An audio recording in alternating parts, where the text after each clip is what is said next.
In this video, I'm going to show you how to make a multi-rig. Take a small section of shrink tubing and using a baiting needle, a few mil in from the end, you want to poke through to make a hole. We'll come back to this component soon. Using your chosen hook link, we want to strip off about 5 or 6 inches of the coating. Now, as close to the break in the coating as possible, make yourself a figure of 8 knot. A figure of 8 knot consists of a loop, a twist, and then passing the tag end back through both of the loops that you've just made. When you pull it tight, you'll see it creates the shape of an 8.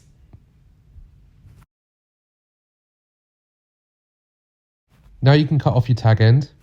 Now going back to your shrink tube, enter from the opposite end with your baiting needle, and what we're now going to do, we're going to take the D section and slide the tubing down towards the figure of 8 loop and just hold it there for a minute. Now pass the D section back through the eye of the hook. Once it's through, we can get the shrink tube and just nip it over the bottom of the eye of the hook. At this point, you can use either a micro ring swivel or a bait screw.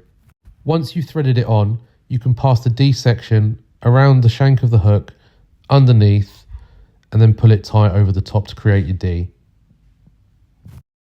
Now you can take an anti-tangle sleeve and thread that onto your hook link. Once it's on, you can slide it down to the base near to where the hook is. Now we're going to create a figure of 8 loop. To do this, all you have to do is create a small loop, as I've just shown, twist that loop 180 degrees, and then pass your tag end back through the loop. Once it's through, pull it nice and tight, and you can see, again, it creates another figure of 8. Before cinching down your knots, don't forget you should always moisten them. Now we can cut off your tag end,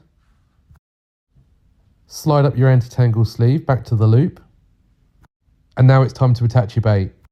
As I'm using a micro ring swivel, I'm going to be using bait floss.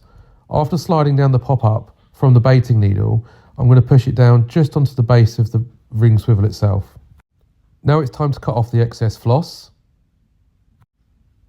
And carefully with the lighter, we're just going to blob down the end, and that's going to secure our bait in place on the rig. Now, carefully using some steam, we're going to shrink down the shrink tubing.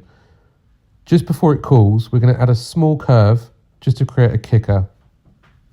So we're nearly done. The last thing to do is grab a small amount of putty and roll it around the figure of 8 knot that we made earlier.